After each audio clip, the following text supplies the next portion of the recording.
Hi, this is Aslan Khan. Hi, this is Ihtisham Ramzan. And you guys are watching Meaningful.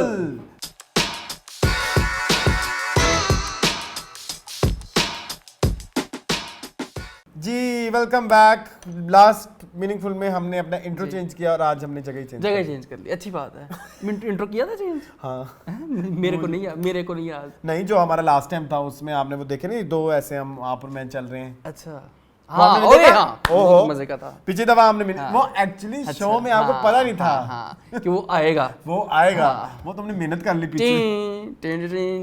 Music वही है लेकिन हमारे animated versions हैं। ठीक है, वेरी छोटे बोने। आई विश मैं दिखा सकूं कि वो शुरू कहां से हुए और मतलब दिखा दें प्रोसेस थोड़ा सा। बड़ा मजेदार प्रोसेस है, बड़ा डिफरेंट, बड़ा आपने देखा? मैंने देखा है। इसमें एक दो तो मैंने देखी थी, जिसमें एक में तो जो है वो हम इकट्ठे चल रहे थे किसी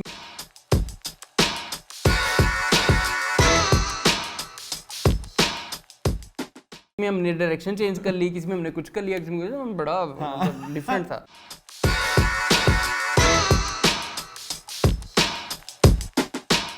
लेकिन मजे का था। लोग एआई को इस्तेमाल कर रहे हैं दुनिया में रिसर्च करने के लिए, बड़े-बड़े रिसर्च पेपर हम यहाँ बैठ के इंट्रोस बना रहे हैं। अच्छी बात है, कहीं तो यूज कर रहे हैं ना। हाँ जी मून। और सुनाए कैसे आप? सेटिंग भी नहीं है गाइस, पीछे आप देख सकते हैं मेरा घर है। लोगों को तो नहीं पता था ना। हाँ, ये हम बैठे हुए न्यूज कास्टर्स की तरह जी या प्रेजेंटर्स की तरह। हाँ जी, मेरे पास नहीं है। चले कोई नहीं, नेक्स्ट टाइम नेक्स्ट टाइम मुझे भी पर्चे दीजिएगा। आप घर से बना के अपने वो पर्चे। ठीक है हाँ ठीक है। जिस बारे में भी बात करनी है आपने हम इधर बात करेंगे। अब हमारा मीनिंगफुल जो है वैसे अभी भी महदूद है मीडिया तक। हाँ, लेकिन उसके अलावा हमारी अपनी बातें इतनी होती हैं। हाँ जी, आज सुना है आपकी जिंदगी में, सुना है बड़ा चेंज आ गया। हाँ, मेरी जिंदगी में लोग एंड्रॉइड से ऐप स्टोर तक चले गए। ऐप स्टोर क्या? एप्पल। हाँ यस, एप्पल का फोन मैंने ले लिया है अल्हम्दुलिल्लाह। फाइनली कौन सा है जी? कैसा लग रहा है ये? 14 एप्पल की ब्रांडिंग हो रही है। एप्पल जो कि पाकिस्तान में ऑफिशियली अवेलेबल हाँ जी, फिर भी हम उसकी कर रहे हैं। खैर ये आईफोन 14 प्लस है। ठीक है, लेने गया था एंड्रॉइड, लेके आ गया आईफोन। इसकी बड़ी लंबी कहानी है। एंड्रॉइड की क्या स्टोरी है? मैं आपको पूरी कहानी सुनाता ना, अपने व्यूअर्स के साथ भी शेयर करता हूँ। हुआ कुछ इस तरह से कि मैंने ना जिंदगी में जब भी कभी आईफोन, मेरा ख्वाहिश बचपन से थी आईफोन की जी। मैंने जिंदगी में जब भी आईफोन का नाम लिया ना, मेरी जिंदगी में को बहुत बड़ी मनहूसत आई। ठीक है, बहुत बड़ी, लाइक ऐसी कि बस जान के लारे पढ़ना ही रह जाता था। तो इस दफा ना मेरे पास पैसे तो खैर आ गए कहीं से, लेकिन मैंने कहा कि इसको क्या करूं कि आपने एक लतीफ़ा सुना होगा, मैं बताता हूँ जी। वो लतीफ़ा कुछ इस तरह से कि एक आदमी जो है ना, वो जब भी कपड़े धोता था ना, बारिश आ जाती थी, उसके कपड़े बेचारे के गीले रह जाते थे। तो ना बड़ा परेशान था इस चीज़ को लेके। तो एक दिन ना कड़ाकेदार धूप निकली हुई थी, तो उसने अपनी बेगम से कहा कि मैं ना ज़रा बाहर से साबुन लेके आता हूँ, तो हम ना कपड़े धो लेते हैं। तो ऐसे ऐसे उसने घर के बाहर कदम रखा तो कड़कती हुई बिजली कड़की। अच्छा। एकदम बादल आ गए। आसमान की तरफ देख कहते हैं ओ जी मैं पापड़ लेने चल रहा था। ओके। तो मैंने भी ये पापड़ लेने गया जो गया ये वैसे पापड़ लेने गया था, और मैं जो है वो फिर साबुन लेके आ गया। एंड्रॉइड लेने गया था, आईफोन लेके आ गया बेसिकली मुसीबत भी ना आए। अच्छा। मैंने अपने नसीब को जो है ना वो चकावा दिया। वो लेने गया और आपने कोशिश की कि आपको एंड्रॉइड ना मिले। यस, अभी भी कोशिश की। हाँ, एंड्रॉइड ना मिले। हाँ बिल्कुल ऐसे ही है। ठीक है। क्योंकि वो आपको पता है इससे 30,000 महंगा मिल रहा था और इतना मेरा बजट भी नहीं था। मैंने कहा ठीक है, लेने गया था। बेसिकली मैं गूगल पिक्सल 9 प्रो, गूगल वालों की भी वो फोन भी यहाँ पे नहीं आता। हाँ, वो भी पाकिस्तान में नहीं आता, वो भी आपको पता है रिफर्बिश आता है। हाँ बिल्कुल ऐसे, डब्बा पैक भी नहीं आता। डब्बा पैक नहीं आता, बिल्कुल ऐसे ही है। और देख ले, जो आते हैं वो हम लेते नहीं है। वैसे मैंने 5 साल यूज़ किया है Xiaomi का फ़ोन। माशाल्लाह से आप सबने देखा होगा, जब से meaningful TV lounge detailed review हर चीज़ शुरू हुई है, तब से मेरे पास एक ही फ़ोन था जी। वो नीले से रंग का। अब वो मेरे पास नहीं है, मतलब मेरे पास है लेकिन घर पड़ा हुआ है। ओके। लेकिन कैसा चल रहा है आईफोन एक्सपीरियंस? अभी तो अरसलान आज दूसरा दिन है, कल की रात तो मेरी बहुत जल्द आपको फूड वीडियोस इंशाल्लाह मैं कोशिश करूंगा कि मैं जो है वो फूड वीडियोस बनाऊं। यस, अपने छोटे से किचन मेन करके 1-1 मिनट की वीडियो, कुछ टिप्स एंड ट्रिक्स आया करेंगी, कुछ कुकिंग की। यस। अच्छा, आप टिप्स भी देना चाह रहे हैं? हाँ, मैं यूं करें तो यूं हो जाएगा। ओके ठीक है, ऐसे हो जाएगा। मैं भी वही करना चाह रहा था बाय द वे। अच्छा मेरी बात सुने तो इसके अलावा आपको एक और न्यूज़ देनी थी हमने लोगों को। जरूर। आज मीनिंगफुल चूंकि पहले आया है, जूक बॉक्स अब आपको फ्राइडे वाले दिन मिला करेगा।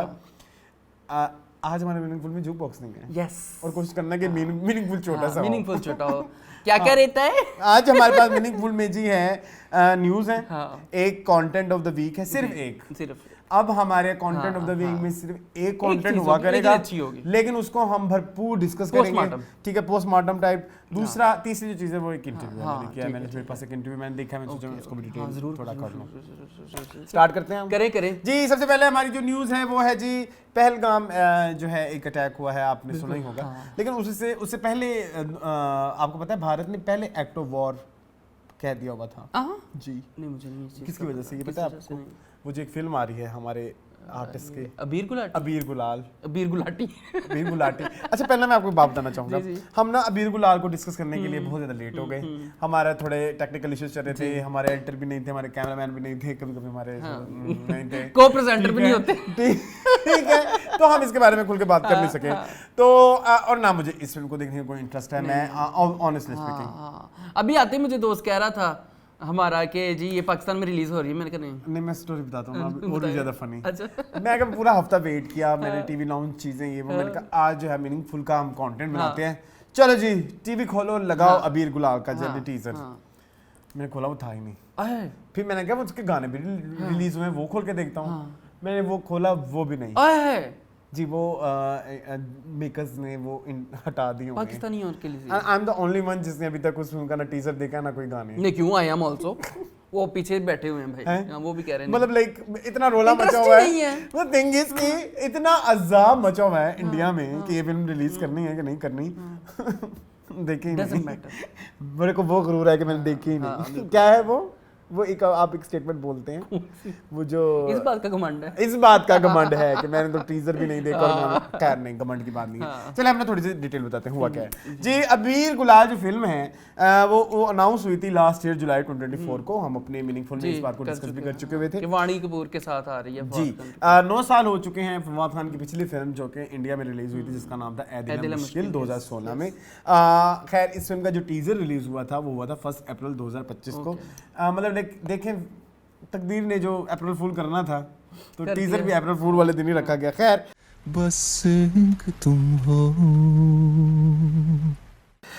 सबसे पहले जो है महाराष्ट्र की एक जो एक तंजीम है, महाराष्ट्र नवीन बड़ो क्या नाम है, नवनीर मन सिन्हा, वहाँ की एक जो है शिवसेना की एक ब्रांच है कह लें, उन्होंने जो है इसकी निंदा की कि ये नहीं चलनी चाहिए। अच्छा एक बात इधर बहुत ज़्यादा समझनी ज़रूरी है कि शिवसेना है हमेशा जो है क्यों ऐसी फिल्मों के ऊपर सवाल उठाती है। एक तो उनका ताल्लुक है महाराष्ट्र से, जो हमारी हिंदी फिल्म इंडस्ट्री है जो कि हमारी नहीं उनकी बॉलीवुड फिल्म इंडस्ट्री है, वो महाराष्ट्र से उसका ताल्लुक है, मुंबई वगैरह, ठीक है। तो वहाँ की जो भी पॉलिटिकल पार्टीज है उनका इस चीज़ के ऊपर स्टांस होना इट्स क्वाइट एविडेंट। तो वो लोग दे सकते हैं क्योंकि उनकी ज्योग्राफी उनकी ज्योग्राफिकल टेरिटरी के अंदर आती है ये सारी जो इंडस्ट्री है। सो इसलिए इनका हमेशा ये आता है। खैर जब ये चल रहा था बहुत सारे लोगों ने इसके बारे में अपोज किया कि फिल्म नहीं रिलीज होनी चाहिए, लेकिन कुछ हमारे जो हमारे नहीं उनके बॉलीवुड आर्टिस्ट हैं उन्होंने इस बारे में कहा कि बिल्कुल फॉरेन आर्टिस्ट को काम करना चाहिए, ठीक है। तो जिसमें उन्होंने नाम दिया जी सनी देओल और सुष्मिता सेन का, सॉरी इन दो आर्टिस्ट ने उठ के फवाद खान की सपोर्ट में। मुझे सिर्फ ये पता है कि हुनर और क्रिएटिविटी में कोई बाउंड्रीज नहीं होती, होनी भी नहीं चाहिए। जो है सोनम ने नहीं किया उनको वो क्योंकि नहीं खूबसूरत की अभी एनिवर्सरी है ना, अगर आई होती तो शायद जरूर करती, ठीक है। अच्छा खैर इसका म्यूजिक लॉन्च भी हुआ जो कि पहले इंडिया में होना था, जिसको मूव कर दिया गया दुबई में, क्योंकि इंडिया में फिर नहीं ना कर सकते थे जी। इसके अलावा जो है एक वर्कर्स की एक जो कह लीजिए एक तंजीम है वहाँ के जो कि सिनेमा वर्कर्स की एक तंजीम है जिसका शॉर्ट फॉर्म में FWICEB कहते हैं। उन्होंने भी 23 अप्रैल को इस फिल्म को बैन कर दिया गया है क्योंकि अकॉर्डिंग टू देम ऐसी फिल्में जो हैं वो इंतशार फैलाती हैं जी, ये पाकिस्तान आर्टिस्ट को नहीं देना चाहिए, फिर ये पैसा उधर जाता है, फिर वहाँ पे टैक्स जो है वो टैक्स फिर आर्मी को जाता है और फिर आर्मी जो है हम पे हमले करती है, ठीक है।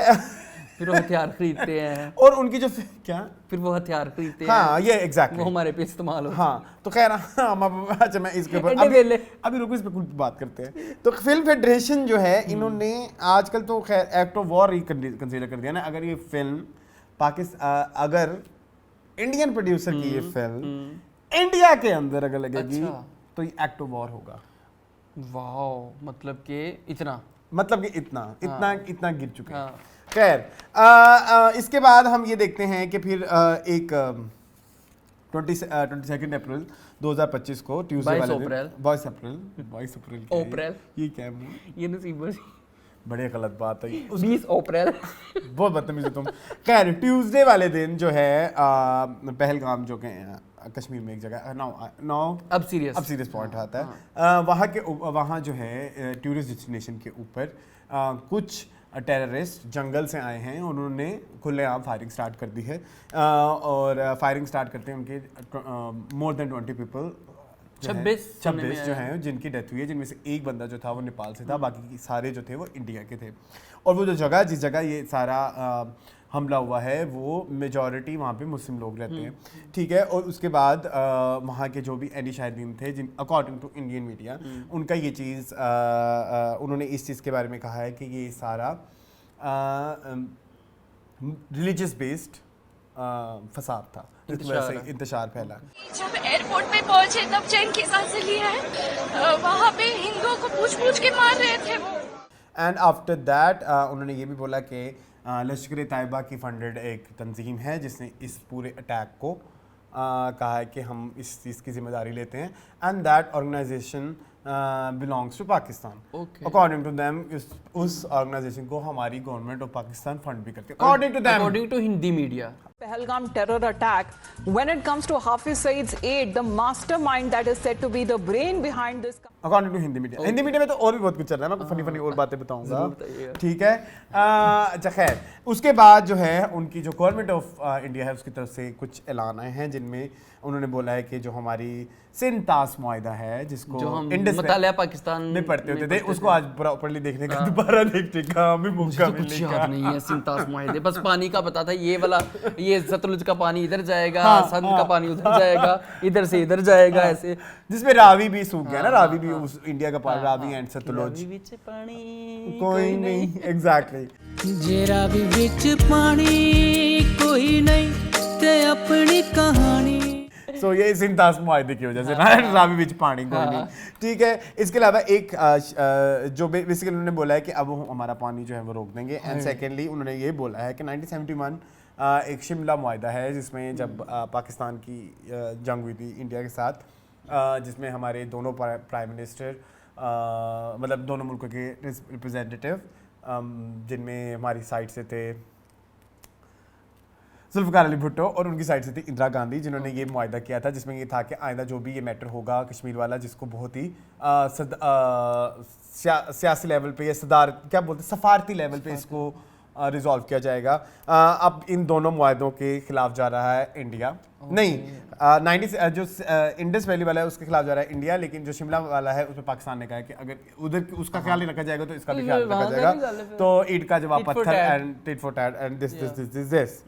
ओके माय पॉइंट इज, सबसे पहले तो इधर समझने की कोशिश ये करें कि हाउ इज़ दैट पॉसिबल कि विद इन लाइक अभी अटैक हो रहा है और आधे घंटे के बाद रॉ ने भी स्टेटमेंट दे दी, आधे घंटे के बाद मीडिया ने भी करा दी कि ये पाकिस्तान ने कराया है। मतलब लाइक आप इतना बड़ा मुल्क हैं, इतनी बड़ी इकॉनमी है, इतनी बड़ी लाइक आपके लोग यहाँ पे रहते हैं, आप हमारे जो व्यूवर्स हैं वो कितने समझदार हैं, इंडियन व्यूवर्स जिनके साथ हमारा ताल्लुक होता है, जो हमें कमेंट्स करते हैं वो इतने समझदार हैं, मतलब रादर देन इन्वेस्टिगेटिंग कि भाई ये प्रूव करने के कि भाई आइदर ये पाकिस्तान इसमें इन्वॉल्व है कि नहीं है, गवर्नमेंट ऑफ पाकिस्तान इसमें इन्वॉल्व है कि नहीं है, इस पे इन्वेस्टिगेशन करने के बजाय आपने डायरेक्ट पाकिस्तान पे ना सिर्फ इल्ज़ाम लगाया, इसके अलावा आपने पाकिस्तानी को 48 घंटे में मुल्क छोड़ने का भी कहा, इसके अलावा आपने जो है वीज़ाज़ बंद कर दिए, आपने ट्रेड बंद कर दिया। सो ये जो है एक छोटी सी बात के ऊपर Pakistani nationals will not be permitted to travel to India under the SAARC visa exemption. जो है इंडिया ने इस तरह का रिएक्शन दिया है। मेरा ये सवाल है, अगर वो इस चीज़ को इंडिया वर्सेस पाकिस्तान या इस्लाम वर्सेस हिंदू करते हैं, तो जो लास्ट ईयर कितने सारे मुसलमान, मैंने अभी इंटरनेट के अगर आप देखेंगे तो मोर देन 30-40 पीपल या मोर देन 30-40 मुस्लिम्स हैं जो कि इंडिया की तंजीमों ने मारे हैं। सो वो उस टेररिज्म को आप कहाँ पे जवाब दें, मतलब आप हैं उस टेररिज्म को लेके जो मुसलमान आपने मारे हैं। आपके कितने ऐसे दंगे फसाद होते हैं जिसमें मॉब लिंचिंग होती है, हम सुनते हैं कि इंडिया में कितनी मॉब लिंचिंग हुई है बीफ खाने के ऊपर, जिसमें आप कितने मुसलमान मारते हैं। उस टेररिज्म को हम किस जुमरे में लेके आएंगे? मतलब उधर आप क्या इंडिया अपने आप के साथ जंग कर ले? What do you think, Mohan? बिल्कुल ऐसे ही। आप क्या कहेंगे इस हवाले से? मतलब यार फिर इक्वल होना चाहिए ना, फिर सबके लिए इक्वल होना चाहिए आपका रोल। ये तो नहीं है कि आप अपने ही लोगों को, आप यही कहते हैं ना कि अब मुसलमान हिंदू जो हैं वो भाई भाई और ये वो, अपने भाइयों को के साथ बैठ के अपने भाइयों को कत्ल करना, तो ये तो फिर आप अपने खिलाफ ही जंग शुरू कर दें। एग्जैक्टली मतलब द थिंग इज कि आप जो बातें आप एक्ट ऑफ वॉर मतलब जब आप शुरू से कर रहे हैं, आई फेल्ट लाइक कि ये सारा एक प्लान था, क्योंकि एक बड़ी खूबसूरत आपको एक तो मिला हुआ था ना कि इंडिया वर्सेस पाकिस्तान। मेरी बात सुने, इंडिया वर्सेस पाकिस्तान तब क्यों नहीं हुआ जब पिछले 2 साल से पाकिस्तान एक अपनी स्ट्रगल में मसरूफ था जो इस इमरान खान की चल रही थी। तब कश्मीर पे हमले क्यों नहीं हुए?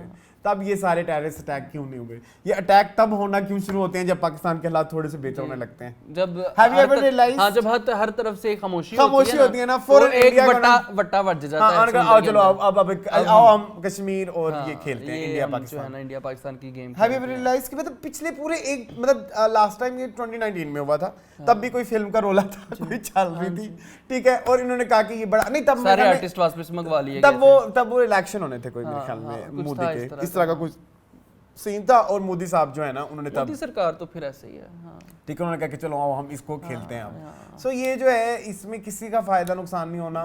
ये जो लोग पाकिस्तान के कुछ हमारे पाकिस्तानी भी बड़ा मैसेज कर रहे हैं ना, लाइक बहुत अच्छा हुआ है stuff like that, like Pakistani तो आपको पता है मीम्स मटेरियल मिल गया गलत बात है। आई थिंक ये मजाक का टाइम नहीं है, इस पे बहुत अब हम कराची बिरयानी मुंबई में बैठ के खाएंगे और गोवा अब हमारा पार्ट होगा, ये लाइक कुछ अजीब ही चल रहा है। किसी ने कहा कि जंग हो जाए तो मुझे ताजमहल में मिलना, मोहब्बत जो है ताजमहल में, क्या अजीबोगरीब लोग लगे हुए हैं ना, बहुत फनी ना। मतलब वो देखा कि हैदराबादी बिरयानी हैदराबाद दक्कन में बैठ के खाएंगे, नूरजहां नहीं तो अब आयमा बेग जंग में गाने गाएगी, लाइक क्या ये हमारी आवाम जो है, मतलब आप जंग को इतना मेरे ख्याल में लाइटली नहीं लेना चाहिए। ये इसमें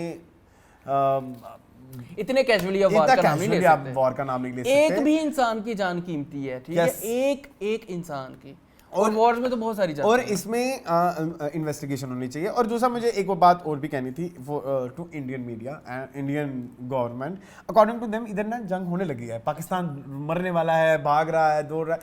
अच्छा, एक बंदा ना इतना ही चवल है कि एक इंडिया टुडे, मैं कहता हूँ लानत ऐसे इंडिया टुडे पे, मतलब लाइक वो जो जर्नलिज्म है, लानत के वो किसी ने ना डब्बा पकड़ा हुआ था ना रिपोर्टिंग, वो जब ना निकाल रहे पाकिस्तानी वहाँ से, वो कहते हैं इन्होंने केक काटा है, सेलिब्रेट किया है इस धमाके को इंडिया में बैठ के। पाकिस्तानी डब्बा था, उस एक डब्बे की तस्वीर देख के इंडियन मीडिया ने स्टोरी बना दी कि वहाँ के लोग सेलिब्रेट कर रहे हैं। Pakistan seems to be celebrating the massacre with a cake. There is a picture, in fact. तो वो तो इस चीज की भी केक काट के, इस चीज की हमारे यहाँ केक जो है हम उसको मनहूस समझते हैं, मतलब हम सेलिब्रेट नहीं करना चाहते, हम उसे गुनाह समझते हैं। बिल्कुल, इनको ये भी बताओ केक काटना जो है वो बड़ी गैर शरई चीज है। इतना सेलिब्रेट नहीं किया जाता केक, स्टोरियां तो ठीक से बना तो ठीक कर लो केक। अच्छा खैर, मैं ये कह रहा हूँ कि इंडियन मीडिया की तो आप बेवकूफ़ी का यहाँ से अंदाजा लगाएं कि वो कहते हैं कि अगर कोई पाकिस्तान के तोता या कबूतर उड़ता हुआ वहां पे चले जाए तो वो कहते हैं ये रॉक एजेंट है जी, ये एजेंट है पाकिस्तानी जी। उस कबूतर ने भारतीय पुलिस की नींद ही उड़ा दी है। पाकिस्तान जाने के डर से भारतीय पुलिस ने कबूतर के यहाँ तक तो वो उनकी बेवकूफ़ी है, यहाँ से क्या ही एक्सपेक्ट करना है इनसे। वो खुद गालियाँ देते हैं, इंडियंस खुद गालियाँ देते हैं अपनी मीडिया को कि हमारा मीडिया तो वैसे पागल हुआ हुआ है। हाँ तो खैर ये थी ओवरऑल ये इस फिल्म से स्टोरी। देखे मैंने ना गाने देखे ना वो। अच्छा मुझे ना अब एक वीर गुलाटी नहीं देखी। हाँ मैंने वीर गुलाल नहीं देखी मैंने। खैर इसके बारे में थोड़ा सा मैं बता देते हैं कि जो अच्छा इससे रिलेटेड एक और भी एक सिचुएशन है जो हमारे मीडिया में चल रही है। अच्छा अब इसके ऊपर हमारे कुछ जो आर्टिस्ट हैं जिन्होंने फौरन रिएक्ट किया, जिनमें सबसे पहले हानिया आमिर, फवाद खान, मायरा खान, मावरा हुसैन, फाहर रहान, सईद, अनमोल बलोच, एहसन खान। अनमोल बलोच को छोड़ के बाकी सब जो है ना, तो इंस्टाग्राम डीएक्टिवेट था पिछले दिनों। नहीं वो उन्होंने नहीं हमें ब्लॉक नहीं किया था उन्होंने, इंस्टाग्राम बंद कर दिया था, फिर दोबारा चला लिया होगा। नहीं मुझे नहीं किया हुआ पर्सनली, अभी दिखा दो। नहीं मुझे ब्लॉक किया हुआ है, ठीक है मुझे ब्लॉक किया। अच्छा खैर इन लोगों ने रिएक्ट किया है और इन्होंने बड़ा जो है इस जो अमल को है इसको कंडेम किया। अच्छा इससे रिलेटेड नादिर खान ने एक बड़ी प्यारी बात की कि आप लोगों ने जहाँ तक कंडेम करने की बात थी, इंसानियत की बात थी, बहुत अच्छी बात थी, लेकिन आपको थोड़ा सा ये भी कहना चाहिए था कि पाकिस्तान की क्रेडिबिलिटी या पाकिस्तान की इज्जत के ऊपर हाथ उठाया गया है ना, बेसिकली इस तरह का इल्ज़ाम लगा के घिनौना कि ये इसमें पाकिस्तान का हाथ है। भाई हम खुद दहशतगर्दी ख़त्म करना चाह रहे हैं, हमारे मुल्क में इतनी बुरी दहशतगर्दी हो रही है, बलूचिस्तान में इतना कुछ हो रहा है, ठीक है, और हम जो है ये एडे वेले मतलब हमारे पास अभी बेतहाशा इश्यूज हैं गवर्नमेंट के पास, और हमारी गवर्नमेंट बहुत बेतहाशा ऐसे इश्यूज पे काम कर भी रही है, जिसमें से ये बहुत ही लीस्ट था जिस पे आप गिरे हैं। मतलब लाइक जब से आप इट्स क्वाइट एविडेंट कि आपको तकलीफ हुई है इस फिल्म से कि भाई पाकिस्तानी आर्टिस्ट की फिल्म क्यों रिलीज हो रही है। I felt like that. Pakistani artist को भी तो चुल होती है ना। खैर नादिर खान ने बोला कि आपको पाकिस्तान का भी इंक्लूड करना चाहिए था अपनी इन जो स्टेटमेंट्स आप लोगों ने दी हैं। इसके अलावा मिशी खान ने भी बोला है। अच्छा वो भी बोली है। मिशी खान कहती है कि जब वो तो वैसे हर चीज़ पे बोलती है। वैसे तो बोलते नहीं है, पाकिस्तान में इतना कुछ हो जाता है, लेकिन पहलगाम में हुआ तो फवाद खान साहब भी। मिशी खान ने बोला है कि आप जो हैं आपने फ़लस्तीन का क्यों नहीं बोला इन सारे आर्टिस्टों को। ठीक है वो कहते हैं कि भाई अगर आपको फिल्में चाहिए होती हैं आप इसलिए ऐसे बोलते हैं। कितनी बचकाना बात है। अरे मिशी खान को जो है ना थोड़ा सा ब्रेक लेना चाहिए। What do you think? नहीं मैं तो कहता हूं बहुत बड़ा ब्रेक लेना चाहिए। मिशी खान ने भी एक बस को ब्लॉक कर दिया। वो अच्छी बात है, वो तो बड़ी अरसे पहले कर दिया होना चाहिए जब वो चला था पिंक वाला इशू। हां जब वो बरज़ख। बरज़ख वाला। आज बरज़ख वाली आंटी फिर भी आ रही है ना वापस।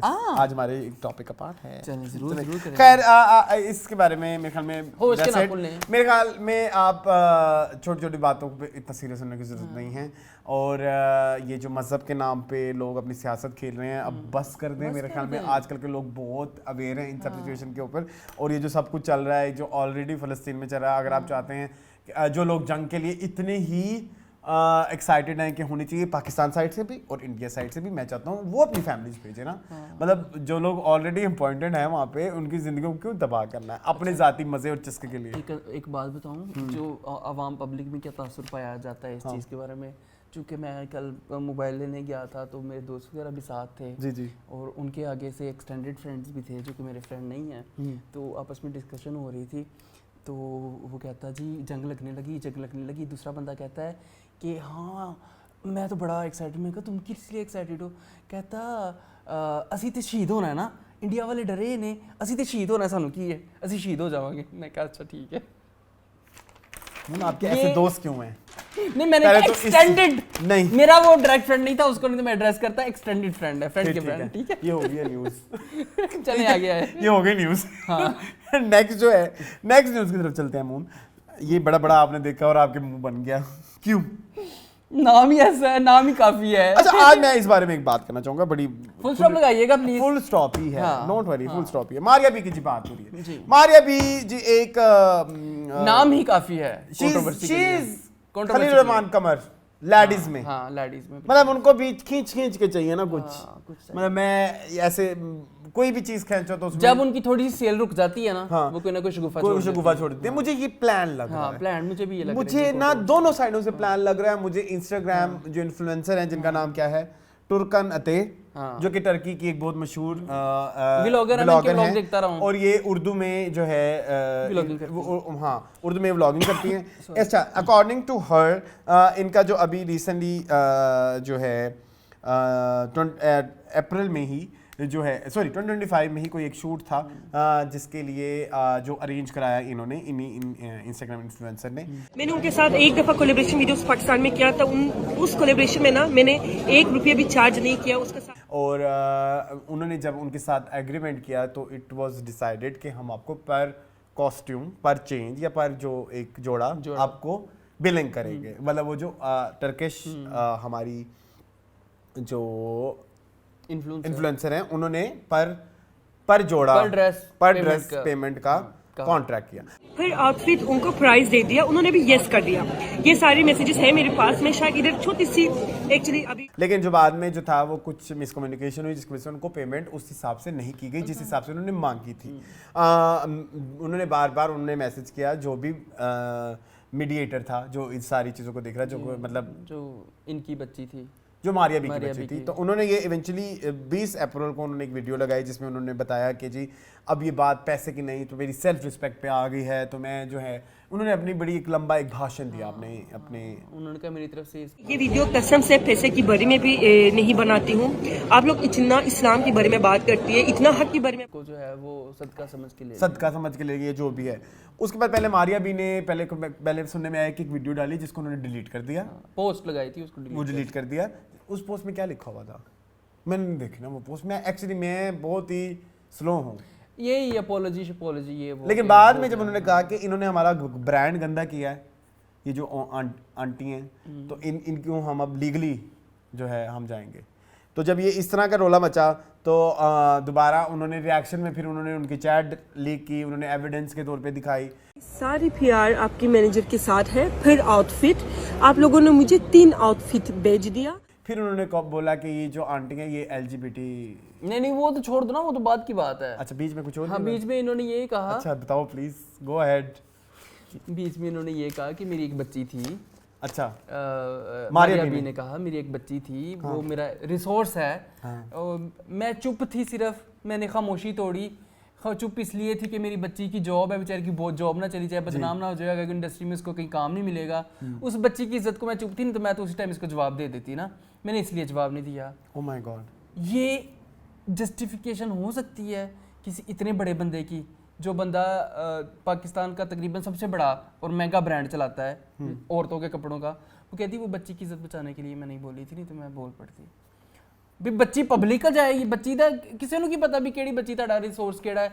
आपके टीम में 20 बच्चियां काम करती होंगी, किसी को कौन सा आपने नाम बताना था कि अफशा ने ये काम किया है या XYZ लड़की ने ये कहा, तो ये कितनी बचकाना बात है जो मारिया जी ने की। बाद में पोस्टें वगैरह लगी, लोगों ने कंडेम किया इस चीज को। वो LGTV को लेंगे, LGBT। अच्छा LGTV, हाँ जिंदगी भर मैंने LGBTQ सुना है, ये LGTV क्या है मुझे जरा बताना। ये इसकी स्लैंग है। अच्छा ठीक है, ये स्किप नहीं जाती है? नहीं ये पाकिस्तान में नॉर्मली यही यूज होती है LGTV। हाँ LGTV। Why? I don't know, मुझे नहीं पता, वो शायद वो कहते हुए उनकी जुबान। अच्छा coming back to LGTV, Maria B, yes. अच्छा LGTV पता क्यों है? बी जो मारिया बी में है, अच्छा इसलिए नहीं लगाते वो। हाँ सी बट खैर ये तो बहुत खैर गोरख धंधा है, गोरख धंधा। अच्छा इसके बारे में मुझे आज एक बात करनी है।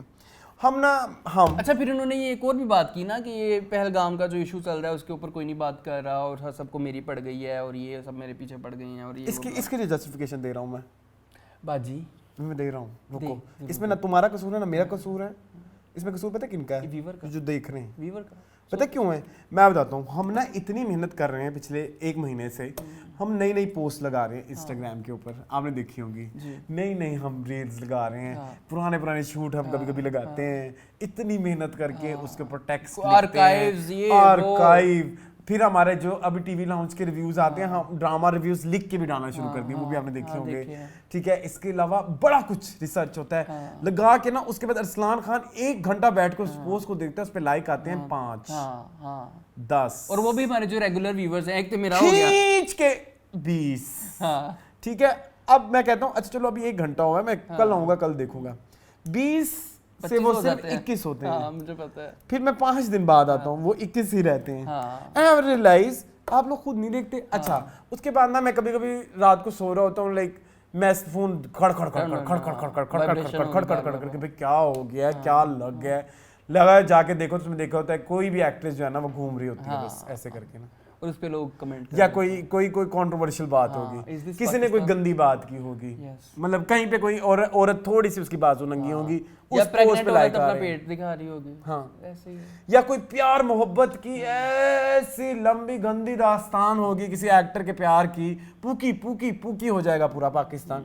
आप खुद इस तरह की न्यूज़ देखते हैं, खुशी मजा आता है ना, इसमें मारिया बी का कसूर है, हम तो कर चुके ना मारिया बी की जो गंद बला करनी थी, जरूरत ही नहीं। ठीक है, मुझे लगता है कि ऐसी सिचुएशंस क्रिएट ही इस तरह से की जाती हैं ताकि मारिया बी के बात हो बार।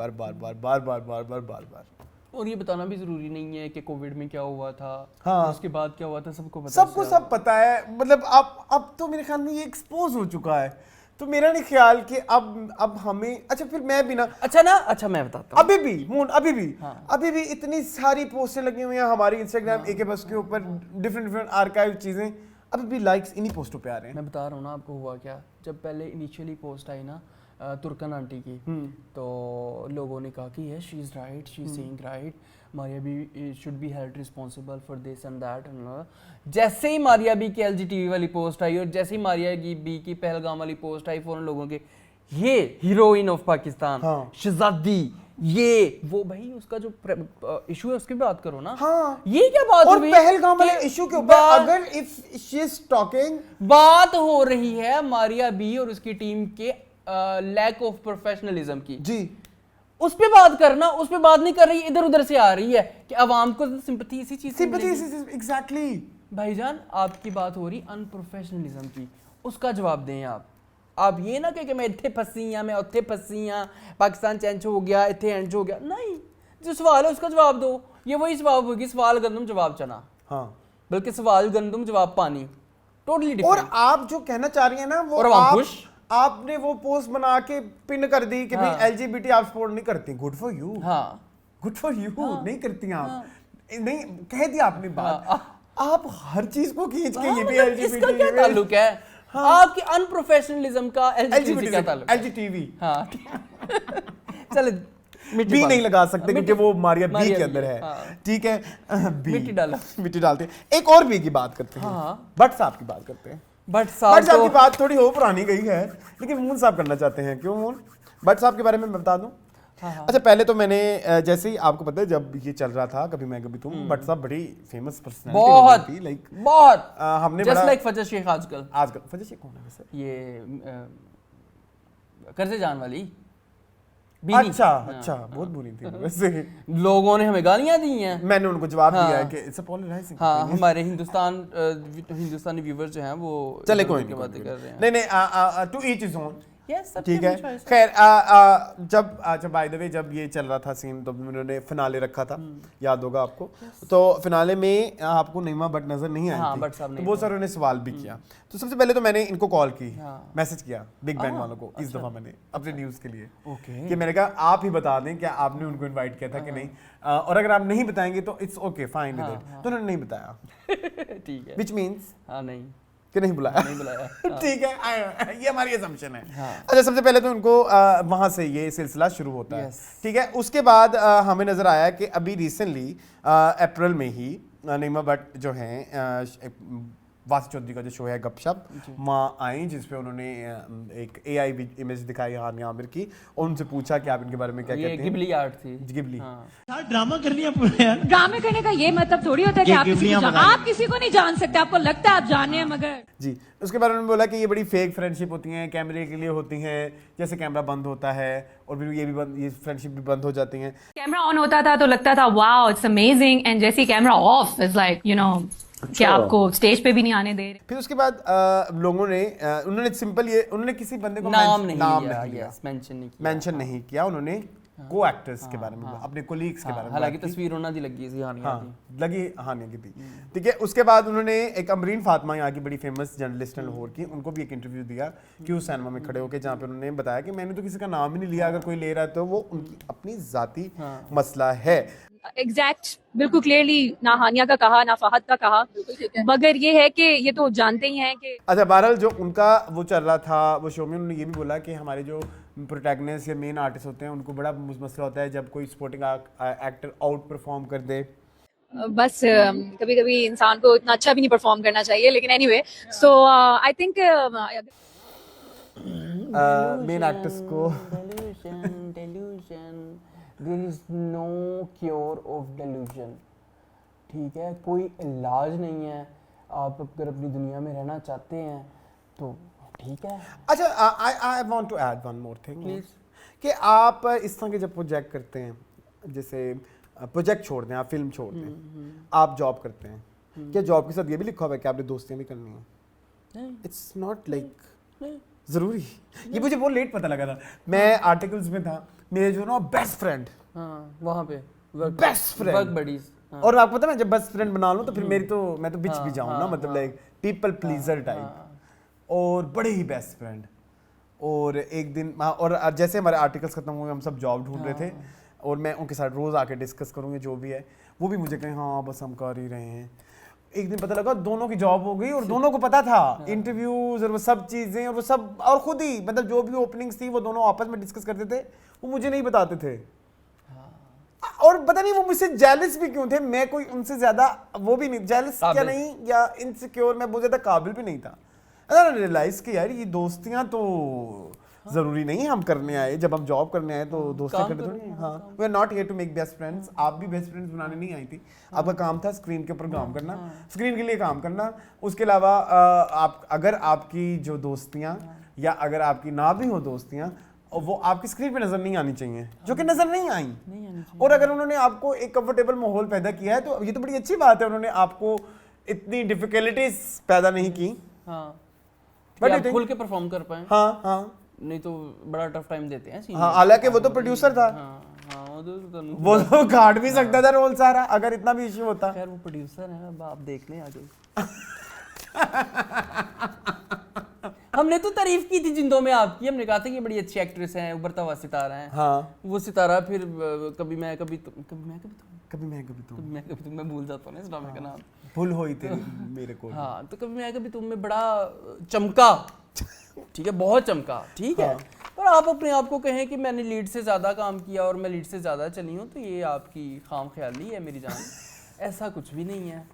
वो फिर जारी बात है, इतने सालों से इंडस्ट्री में बैठे हुए हैं, तो वह तो नहीं बैठे हुए हैं। थोड़ा ख्याल, आपने भी सस्टेन करना ना इस इंडस्ट्री में, आपने रहना है, आपने टेम्परेरी काम तो नहीं करना कि आज ड्रामा मिल गया कल मैं जाऊँगी, लेकिन आपने सस्टेन करना, तो थोड़ा सा अपना वर्क एथिक ठीक करें। वर्क एथिक तो आपका ठीक ही होगा, बट इस तरह इधर उधर ना स्टेटमेंट है ना। मुझे लगता है कि ये जो हो गया उससे मिट्टी डालें, आप अपने काम पे तवज्जो दें। मेरे ख्याल में ये अच्छा मीडियम नहीं है। अच्छा, दूसरा ये कि अगर तरीका भी नहीं है, अगर उन्होंने ये बात कह भी दी है इस मैटर से रिलेटेड, तो अगर आपने कहनी भी है ना तो फिर खुल के कहें ना। फिर आपको शर्मिंदगी क्यों हो रही है? फिर आप आगे अगली वीडियो में आके मैंने नाम नहीं लिए, फलाने नहीं किए। अगर आपको कंगना खेलना है तो फिर कंगना खेलें। हाँ, फिर प्रॉपर कंगना खेलें ना, आप नाम लें, चीजें करें, ये पार्शली कंगना ना खेलें, ठीक है? What do you think? Okay, next news की तरफ चलें। हाँ जी, एक न्यूज ये है कि जो आजकल थिएटर के ऊपर बड़ा काम हो रहा है। हाँ जी, बिल्कुल, मुझे उसके बारे में बात करनी है। मुझे बाय द वे मैंने लास्ट वीक 71 गाने अगेन से वही मारिया बी वाला 71 गाने बैन करवाए, उसके बारे में बात करते हैं। 71 गाने, सबर, मैंने आपके ऊपर बकायदा एक बड़ी स्टेटमेंट लिखी है, मैं चाहता हूँ कि आप एक बार पढ़ें जी प्लीज। पहले आप शुरू करें, उस मैटर के ऊपर शुरू करें आप। नहीं, उस मैटर के ऊपर मुझे आपकी ये स्टेटमेंट आपको दिखाना बहुत जरूरी है। वल्गर गाने मजे के क्यों होते हैं, मुझे नहीं पता, चस्का मिलता है लेकिन पूरा आपने 70 गाने जो ये मैंने आपको स्पेशल लिखा। अब मून इस चीज का बताओ कि वल्गर गाने मजे के क्यों होते हैं। अच्छा, आते हैं वापस, अब मैं आ जाऊँ न्यूज के ऊपर। ओके, मैंने ये कहना है मून कि मुझे जो भी चल रहा है आसमा बुखारी, अज़मा बुखारी, मैं किसी गवर्नमेंट का पार्ट मैं ये सपोर्ट नहीं कर रहा। मैंने तो इवन वोट भी नहीं दिया। गलत बात है, देना चाहिए वोट, बहुत जरूरी है, क्योंकि मैंने भी 2 वोट दिए थे, मुझे बड़ा मायूसी का सामना हुआ। मुल्तान जांदा वोट देंदा, और मेरा वोट जो बाय द वे उधर डाला गया था, इस बार वो मसला भी चला था ना वोट इधर करने वाला, मेरा वोट था डीजी खान में। ओके, क्या फायदा? अब डीजी खान वोट उधर मैं कैसे जाऊं? और उसको ठीक कराने के लिए बहुत लंबा प्रोसेस था, वो फिर मैंने नहीं कराया। मतलब 1 साल मेरा वोट मुल्तान में है, और जो अभी रिसेंट इलेक्शन हुआ है उसमें मेरा वोट डीजी खान में। Doesn't make sense. Doesn't make sense. अच्छा जी, मुझे ये कहना है कि अच्छा सबसे पहले मैंने वो बता दिया कि कोई सियासी वो नहीं है एफिलिएशन, लेकिन अगर कोई कुछ इस तरह से कर रहा है, बच्चे गैर सियासी हैं, यस, तो देर आए दुरुस्त है। अब मैं आजकल ना मेरा रुझान फॉरेन मीडिया की तरफ बहुत ज़्यादा है, तो मैं बहुत ज़्यादा फॉरेन थिएटर भी देख रहा हूँ इन टीवी के ऊपर ही, ठीक है, और फॉरेन चीज़ें और ये वो, और वहाँ से मुझे ये चीज़ देखने को मिली कि उन्होंने उनका आर्ट चाहे आज की तारीख में जितना भी इवॉल्व कर गया हो, वो अपने हर स्टेज ऑफ आर्ट की सेपरेट तरीके से जो है कदर करते हैं और उस पर काम करते रहते हैं, जिसमें थिएटर एक चीज़ है। म्यूज़िकल थिएटर वहाँ पे आज भी देखा जाता है, न्यूयॉर्क में भी और कहाँ पे भी, और उन्होंने अपने कल्चर को थिएटर के थ्रू प्रिजर्व किया हुआ है। सो मेरा ये मानना ये है कि हमारे भी कितने सारे ऐसे थिएटर प्ले हैं पंजाबी के, उर्दू के, जो कि हम म्यूज़िकल थिएटर के थ्रू अपनी आवाम तक पहुंचा सकते हैं और अपने कल्चरल वैल्यूज़ पंजाबी कल्चर के या उर्दू कल्चर के आवाम तक इस थिएटर के थ्रू पहुंचा सकते हैं, जो कि इस थिएटर की वजह से, जो कि आजकल चल रहा है वल्गर थिएटर, उस जो रिस्पेक्टफुल थिएटर है वहाँ पे काम नहीं हो रहा, वो बंद हो गया। सो मुझे ऐसा लगता है कि अगर इस तरह से कोई एक अथॉरिटी होगी जो इस चीज़ को इंश्योर करेगी, जो थिएटर को क्लीन बनाएगी। देखिए हम कितनी सारी ऐसी बातें करते हैं, मारिया भी, चलो फॉर एग्जांपल मारिया भी ले लेते हैं, वो LGBT पे बात करती है, तो वो इस तरह के मैटर पे क्यों नहीं बात करती? एग्जाम्पल ही दे रहा हूँ ना कि ये जिस तरह से हमें हमारे ओवरऑल इस कल्चर, अच्छा मैंने ये न्यूज़ लगाई ना अपने इंस्टाग्राम के ऊपर, वो जो आर्टिकल मैंने और शुएब ने मिलकर लगाया उसके इंस्टाग्राम के ऊपर, बड़ा सा आर्टिकल होगा, आपने ज़रूर आपकी आंखों से गुजरा होगा, आज़मा बुखारी वाला। तो उसमें एक बंदे ने लिखा हुआ, तो फिर इस तरह का थिएटर, जिस तरह का थिएटर तुम दोनों चाह रहे हो, मून और मैं, वो फिर से तुम दोनों ही देखोगे और कोई नहीं देखेगा। लेकिन आप मुझे ये बताएं कि जो थिएटर, जिस थिएटर की आप बात कर रहे हैं, वो 2008-9 के बाद तो वो भी बंद ही हो गया ना। आप कौन सा नया अच्छा ड्रामा आया जो आपने कहीं डिस्कस किया हो, जिसके बारे में वही रेपिटेटिव जोक्स हैं, वही माँ पे बातें, वही बहन पे बातें, ठीक है, गाने तो चलो साइड पे रखो, मजाक भी वहाँ पे लिमिटेड हो गया, ठीक है। और जबकि आप ये देख रहे हो कि थिएटर की बहुत सारी और भी चीज़ें निकल सकती हैं। स्टैंड अप थिएटर इतना, स्टैंड अप कॉमेडी का इतना ज़्यादा रिवाज आ गया हुआ है, इतने सारे लोग फेमस हो रहे हैं, और भी बहुत सारी एक्टिविटीज़ हैं जो थिएटर के थ्रू की जा सकती हैं। तो बेसिकली वही वाली बात कि अब वो चाहती हैं कि थिएटर में थोड़ी सी मज़ीद जो है मतलब आप एडवांसमेंट लाएं, ताकि ज़्यादा से ज़्यादा आवाम थिएटर तक आए। जब वो बार बार ये कह रही थी कि हमने बहुत सारे आर्टिस्ट के ड्रामे देखे हैं, मानुल्लाह, मस्ताना, बब्बू बरार, लेकिन अब जो है हम फैमिलीज़ नहीं जा सकते। और वो एक बात और ये कह रही थी कि जो फीमेल आर्टिस्ट जिनको उन्होंने बैन किया, वो आगे से कह रही हैं तुम अपनी बेटी को ये गाना दिखा सकती हो, वो कह रही हैं उससे, ये अज़मा कह रही है, हाँ तुम्हारी बेटी है, तुम क्या तुम्हारी बेटी जब बड़ी होगी उससे अपना ये गाना दिखा सकती हो। ये जो तुम काम कर रही हो, उसने कहा मेरी 2 बेटियां हैं, मैंने कहा बेटे ये काम कभी अपनी बेटी को दिखा पाओगी? बात तो उन्होंने बिल्कुल ठीक की, जेन्युइनली की, लेकिन वो दिखा सकती, वो कहती है वो आगे से नहीं वो आगे वो आर्टिस्ट थोड़ी शर्मिंदा हो गई ना, वो शर्मिंदा हो गई, और फिर उसके बाद से फिर वो ये चेंजेस जो भी आ रही हैं।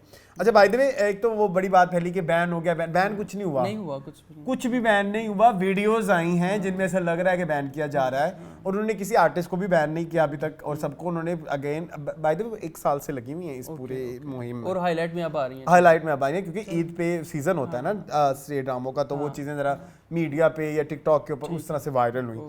अच्छा बेसिकली वो चाह रही हैं कि एक तो टाइमिंग भी चेंज होनी चाहिए, जो टाइमिंग है ये बड़ी अजीब किस्म की टाइमिंग है, जो 10-11 बजे ड्रामा शुरू होता है। आप वो कहती है मुझे पता है कौन से लोग हैं जो 10-11 बजे ड्रामा देखने आएंगे, ठीक है। दूसरी बात एक उन्होंने ये बोली कि अब स्क्रिप्ट्स भी अप्रूव होंगी।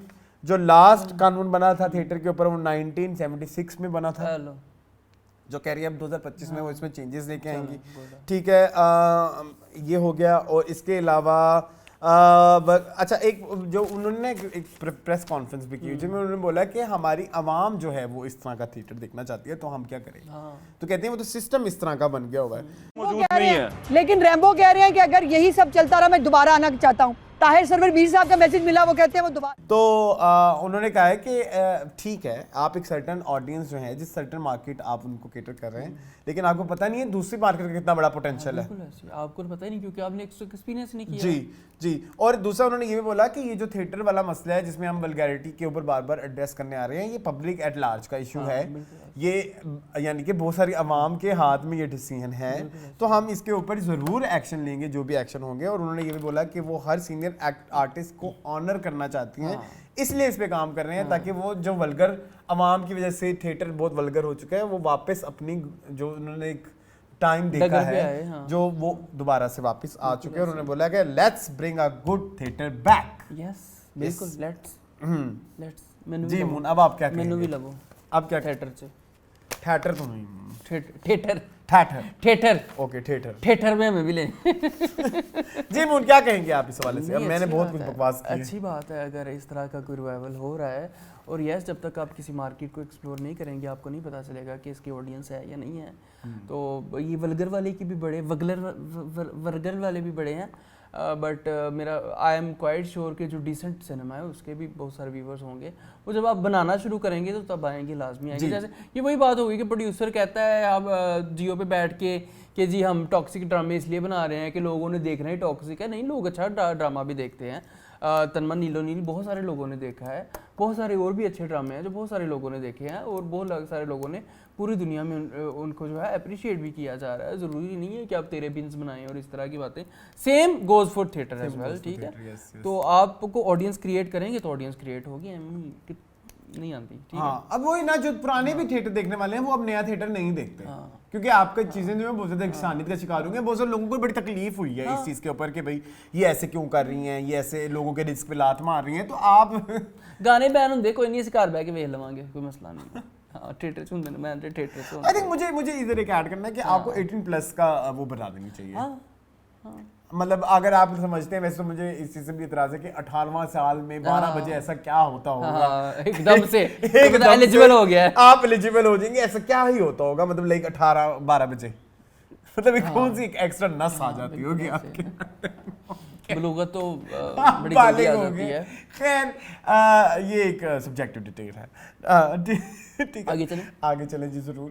अच्छा, मुझे अब चलते हैं कंटेंट ऑफ द वीक। जरूर जी, कंटेंट ऑफ द वीक जो है वो है एक मून बताएंगे। कंटेंट ऑफ द वीक तो मैं ये मून ना वो मेरे पास भी सफारी है, क्या हो गया है? अच्छा ठीक, मैंने भी सफारी पे खोला हो, ये देखो। ठीक है ओके।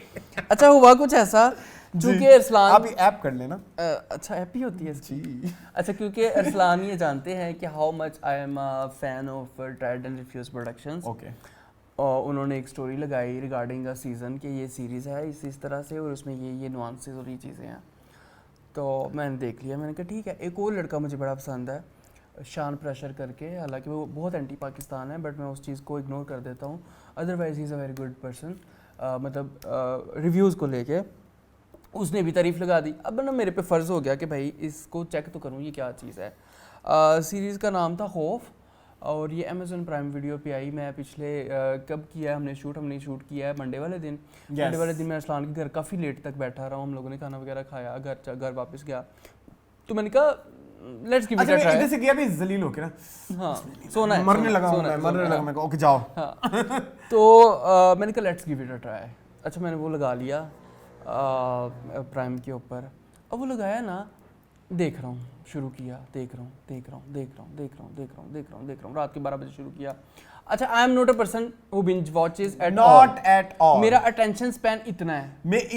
मेरा और मून का इतना मसला होता था इस चीज के ऊपर, क्योंकि मेरा मसला ये तो देखना है अभी, मेरा होता है कि भाई देखो और इसको खत्म करो, बस जिंदगी आज खत्म हो रही है, मैंने तुम कल मर जाओगे, 5-5 मिनट करके देखना है, कल मर जाओगे, इसका नहीं ये सीजन रहेगा नहीं रहेगा।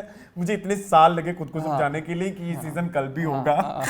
हाँ, मैंने 5-5 मिनट में देखना होता था और फिर मेरा रह जाता था। ये सीजन ऐसा है, वाहिद दुनिया का सीजन है पहला, कि जो मैंने रात को 12 बजे शुरू किया और सुबह 8 बजे खत्म किया, बीच में कोई ब्रेक नहीं लिया, और सुबह जॉब पे भी जाना। हाँ जी, और जॉनरा है हॉरर, जॉनरा है हॉरर, जो कि, और मैं घर में अकेला हूँ, और जो कि हमारा फेवरेट भी नहीं है, और मैं अकेला हूँ, और मैंने फुल आवाज में लगाया हुआ है, और मेरा 6-7 दफा तो ऐसे ही हुआ कि मैंने कहा बंद करो, क्या हो गया, फिर मैंने कहा नहीं भी देखना तो पूरा है। इतना इंटरेस्टिंग, इतना इंट्रीगिंग, इतना मजेदार सीजन है। सीजन का नाम है खौफ। अब इसके क्रेडेंशियल्स भी चलते हैं, फिर इसकी स्टोरी और चीज़ों के बारे में। क्रेडेंशियल में एक चीज़ आपने जरूर बतानी है, जिसके सिनेमेटोग्राफर हैं वो तुम्बाड़ से हैं बाय द वे। हाँ बिल्कुल ऐसे ही है। अच्छा जी, this is written by Smita Singh, ठीक है। डायरेक्टर जो है वो इसके पंकज कुमार हैं और सूर्या बालाकृष्णन है, ठीक है। इसकी कास्ट जो है वो बहुत इंटरेस्टिंग है, क्योंकि कास्ट ने अपने कंधों के ऊपर इसको जो है वो चलाया है। इसमें तो मेरे पे आया नहीं कैमरा। मोनिका पनवार हैं जो कि मधु जो मेन प्रोटैगनिस्ट हैं इस सीजन की। रजत कपूर हैं जो हकीम बने हुए हैं इसमें। अभिषेक चौहान हैं जो अरुण हैं। गीतांजलि कुलकर्णी है जो कांस्टेबल इलू मिश्रा हैं जो हमारे दूसरे एंटागनिस्ट की मदर है जी, ठीक है जी। ये बताना नहीं था वैसे। अच्छा सॉरी। शिल्पा शुक्ला है जो के साइकाइट्रिस्ट बनी हुई हैं। सोहिनी जो बीए पास से आई हैं, ठीक है। ये चक दे इंडिया फेमस। हाँ हाँ। चुम डरंग है जो कि एज लाना उन्होंने प्ले किया है, ठीक है। ये वो नॉर्थ ईस्ट जी बहुत मशहूर हैं, आधी दुनिया ने ये सीजन उनके लिए देखा है, मैं आपको भी बता दूं, ठीक है जी। सत्यम शर्मा है जिन्होंने जीवा प्ले किया है, स्टेलर परफॉर्मेंस, ठीक है जी। उसके अलावा भी और भी काफ़ी सारे नाम है। गगन अरोड़ा है जो कि नकुल बने थे। प्रियंका सेठी हैं जो कि रीमा जो सीनियर जो प्रेग्नेंट थी वो थी। तो ये सारा कुछ चल रहा है। इसकी जो प्रोडक्शन कंपनी है वो मैच बॉक्स है और इसके सिनेमेटोग्राफी है वो जो पंकज कुमार की है, जो कि अरसलान ऑलरेडी मेंशन कर चुके हैं, तुम्बाड़ के सिनेमेटोग्राफर थे। 8 इसकी एपिसोड्स हैं और 40 to 45 मिनट का एक एपिसोड का दौरानिया है। अब मैं बोलूं कहानी है, थोड़ा सा आपको बता देता हूँ। एक लड़की की जिसका नाम है माधुरी उर्फ मधु, जो कि जो है एक छोटे शहर से दिल्ली उठ के आई हैं। ग्वालियर से उठ के दिल्ली आई हैं। अपना एक पीछे एक बैगेज लेके, अपना ट्रॉमा लेके उस सबको भूलने के लिए यहाँ पे आई हैं और उनको यहाँ पे जॉब हो जाती है और उसको रहना पड़ता है एक लेडीज हॉस्टल के अंदर जी, women hostel, ladies working women hostel, Prakriti working women hostel मेरे ख्याल में उसका नाम होता है। उसके अंदर वो आती हैं और वहाँ पे उनकी लाइफ में कुछ ऐसे इवेंट्स होते हैं, बहुत पैरानॉर्मल इवेंट्स, सुपरनैचुरल या पैरानॉर्मल एक्टिविटीज़ उनके साथ होती हैं और वो उनसे कैसे कॉप अप करती हैं अपने इनिशियल ट्रॉमा को लेके, उसको कैसे कॉप करती हैं और वो जो बाकी हॉस्टल में औरतें हैं उनकी क्या कहानी है और वो किस तरह उन औरतों की कहानी इस तरह से है कि वो हॉस्टल से बाहर जो है वो कदम नहीं रख सकती हैं और वो किस तरह से वो हॉस्टल से बाहर निकलेंगी, क्या ऐसा हुआ था, कौन सी ऐसी आत्मा है जो रूम नंबर 333 में रहती है और वो किस लड़की की या किसकी आत्मा है और वो कैसे इस सब से बाहर निकलेंगे। और एक रूहानी हकीम भी हैं जो जिस्म से ज़्यादा रूह का इलाज करते हैं और आत्माओं शात्माओं और भूत प्रेत से उनका ताल्लुक़ है और काला जादू बेसिकली वो करते हैं। उन्होंने वो क्या ज़िंदगी में अचीव करना चाहते हैं, इस सब चीज़ों का जवाब जो है वो आपको खौफ नहीं मिलेगा। आई एम टेलिंग यू, नहीं मिलेगा। वो आपको खुद निकालना है। आपको खुद निकालना है। According to me this series was like पटाखा बहुत, ठीक है। मैं जब देखी तो अब मैंने कहा कि क्या है मतलब। अच्छा मेरे ना एक तो 3 लेयर्स चल रही है ना। एक तो आपको जो स्टोरी दी जा रही है, मैं स्पॉइलर अलर्ट बार-बार कहूंगा। एक तो स्टोरी जो आपके देख के आए, लेकिन जरूर प्लीज आप देखें, इट्स अ मस्ट वॉच। अच्छी चीजें बनती हैं तो फिर आप देखते नहीं हैं, फिर आप कहते हैं कि भाई अच्छी चीजें क्या हैं तेरे पे। नो, आप ये देखें प्लीज। अच्छा होता ये है कि इसमें मुझे जो चीजें मजेदार चल रही थी, एक तो फेस पे कहानी आ रही है ना, मुंह फेंकने वाली, ये सुपरनैचुरल चीजें ये हैं। एक को पता है अंडरलाइन मीनिंग भी है।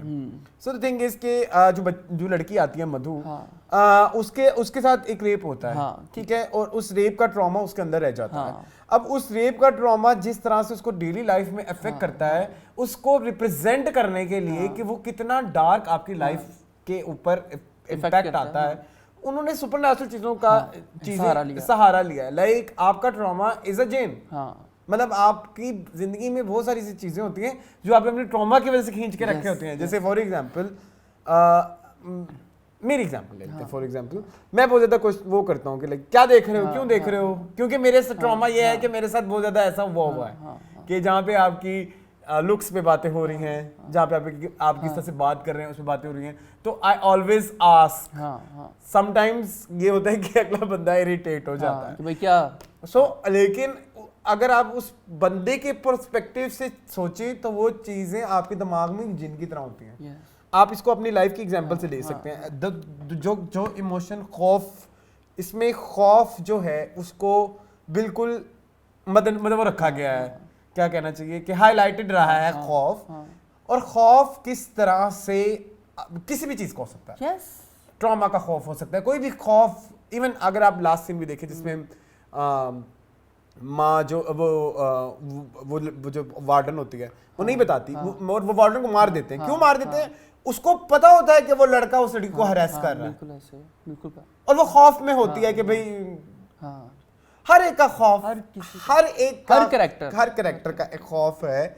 और उसको वो अब आप देखें, अब जैसे एंड है वो थोड़ा सा आप लोगों के लिए स्पॉइलर अलर्ट अगेन, जिन्होंने लोग ने देखना है वो जाके देखें, फिर आप इधर आए तो मैं एक्सप्लेन कर देता हूँ। जैसे एंड है, अब एंड में ये होता है कि पहले वो जो उस लड़के का जो एक वो खौफ होता है ना, वो मधु को कंट्रोल करता होता है, तो मधु को वो हेल्प भी करना स्टार्ट कर देता है। लेकिन जब एंड वाला सीन अगर आप देखें ना, वो जो कीचड़ में सब एक दूसरे को खींच रहे होते हैं, that was the peak of cinematography। Peak of cinematography। इससे अच्छा जो है मैंने विजुअलाइजेशन जिंदगी में नहीं देखी। yes, मेरे लिए yes, I was blown away। वो एक दिमाग की जंग है मतलब कि वो उसके बाहर निकलना चाह रहा है, वो उसको exactly। अपने आप से अलग करना चाह रही है, वो नहीं कर पा रही है। अरसलान, अक्सर जब आप सोते हो तो वो जो आपको होता है ना स्लीप पैरालिसिस, वो सिचुएशन को इतने अच्छे तरीके से दिखाया है, वो सुपरनैचुरल तरीके से दिखाया है। खौफ, हॉरर यूज किया गया है जॉनरा। कहना वो कुछ अच्छा, ये बात बड़ी अच्छी बात होती है जब औरतें लिखती है ना, वो फिर इस तरह से लिखती है। मतलब लाइक ये मैं इधर ऐड करना चाहूँगा, जब औरत कोई सेंसिबल औरत कोई लिखती है तो उससे अच्छा इमोशंस कोई नहीं लिखता। मर्द जो है ना वो समटाइम्स डंडी मार देते हैं इन चीजों में। तो एंड में जब आप देखते हैं ना, एंड में वो अपने वो नकुल को मारती है, तो तब वो उसको कहती है मैंने अब जहर पी तो लिया। इट मींस कि अब वो उसको कंट्रोल कर रही है। बिल्कुल ऐसे। पहले वो उसको कंट्रोल कर रहा था, अब उसने उसको कंट्रोल। और लड़कियों की जहां हम बात करते हैं तो लड़कियां भी अगर आप देखें तो वो जिस तरह से उसको मारती है ना, वो जो जमीन है जीवा, और वो जब वो हॉस्टल नहीं छोड़ पा रही होती तो उनको वहां इम्पैक्ट करता है। जैसे वो जो चाइनीज कह रहा हूँ, सॉरी, जो लोग वो बड़ा ईस्ट इंडियन जो लड़की हैं वो जो हैं, उनका नाम बता दें क्या है मुझे नहीं पता। उनको अगर आप देखें तो उनको गला पकड़ती है, ठीक है। वो जो दूसरी लड़की होती है वो सर पे डंडे मारती होती है तो उसका सर फटने वाला हो जाता है, नाक से खून आने लगता है। तो ये भी एक अटेंशन टू डिटेल थी।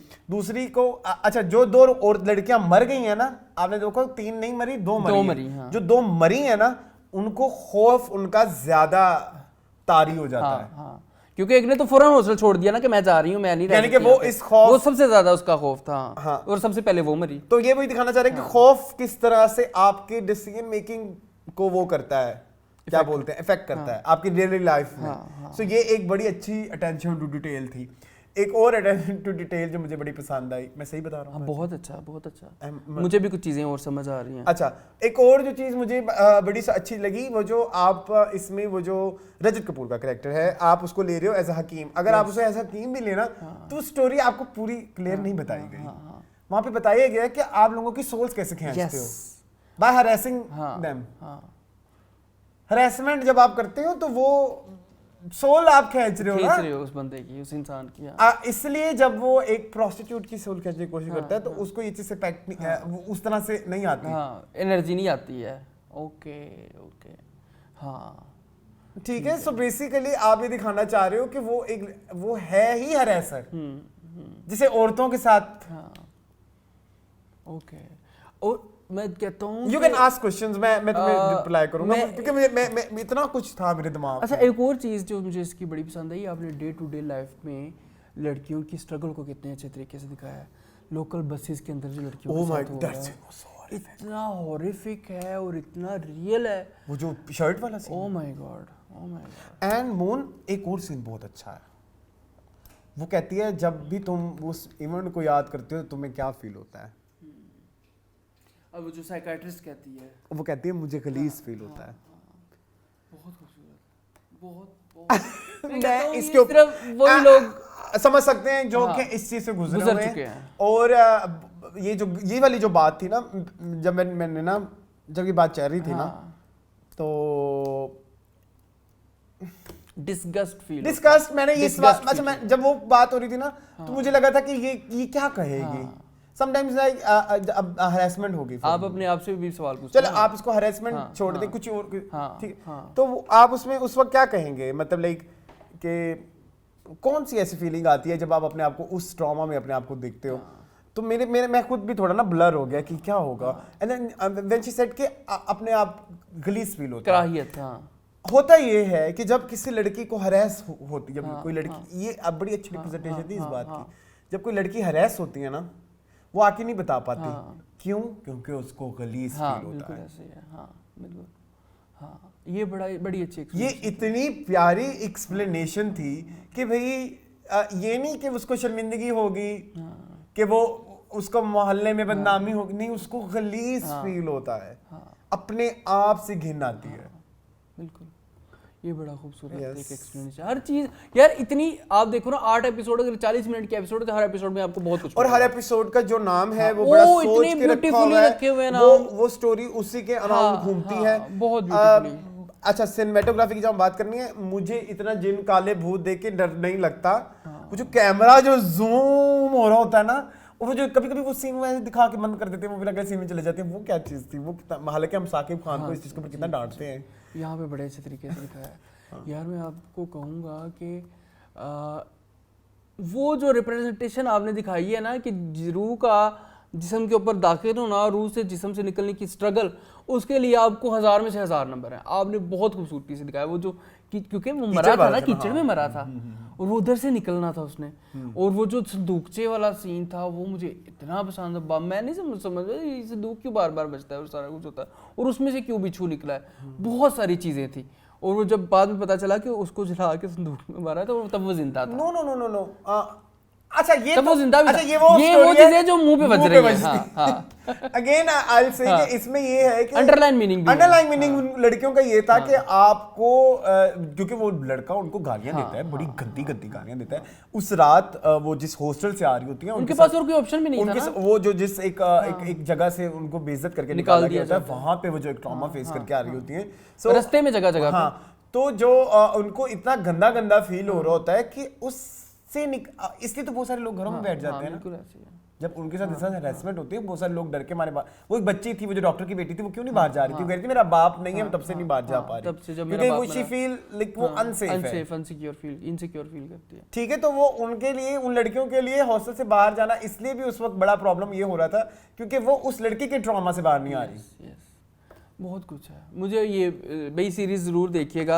एक बंदे को मैंने 7-8 बंदों को रिकमेंड की थी, सबको पसंद आई, एक बंदे को नहीं पसंद आई। कौन? वो उसकी बदनसीबी है, शान के तो मैंने बोर होकर दूसरे एपिसोड में बंद कर दी। Okay bye, very sad.